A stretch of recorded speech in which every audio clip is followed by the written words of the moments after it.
আজকে আমার সবার সঙ্গে আমার চাচাতো ভাই নাম মাহিন, তার সাথে তার স্কুলে যাব। নাম তুলাই শিমুল উচ্চ বিদ্যালয়।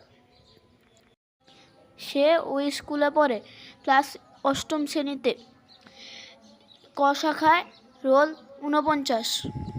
আজকে গ্রামটা চারদিকে সবুজ আর সবুজ। ও আমার বন্ধুর মতো হয়ে গেছে। ওরা প্রত্যেক দিন এ পথ ধরে স্কুলে যায়, আজ আমিও যাচ্ছি। উফ, কি মজা! স্কুলে যাওয়ার আনন্দটাই আলাদা। আর আমি ঢাকাতে প্রত্যেক দিন স্কুলে যাই।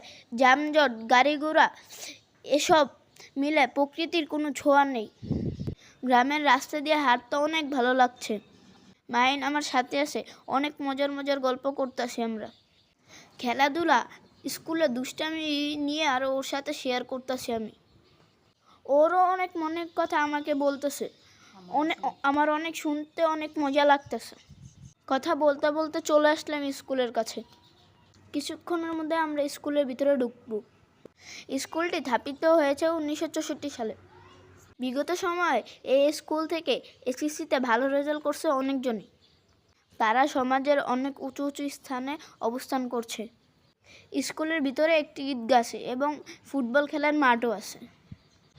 গ্রামের সবাই ঈদের নামাজ ঈদগাতে পড়ে। ঢাকাতে আমরা মসজিদে পড়ি। স্কুলের বারান্দাতে দাঁড়িয়ে প্রাকৃতিক দৃশ্য দেখতে অনেক মনোমুগ্ধ। তখন টিচারের পিটুনির কথা আমার মনেই নেই। এখানে ছেলেমেয়েরা একই শিফটে পড়াশোনা করে এবং প্রায় 2000 স্টুডেন্ট রয়েছে। তাদের জন্য রয়েছে 25 জন টিচার। সাহায্যকারী দপ্তরি আছে 5 জন। তারা সর্বদা ছাত্রদের সেবায় নিয়োজিত।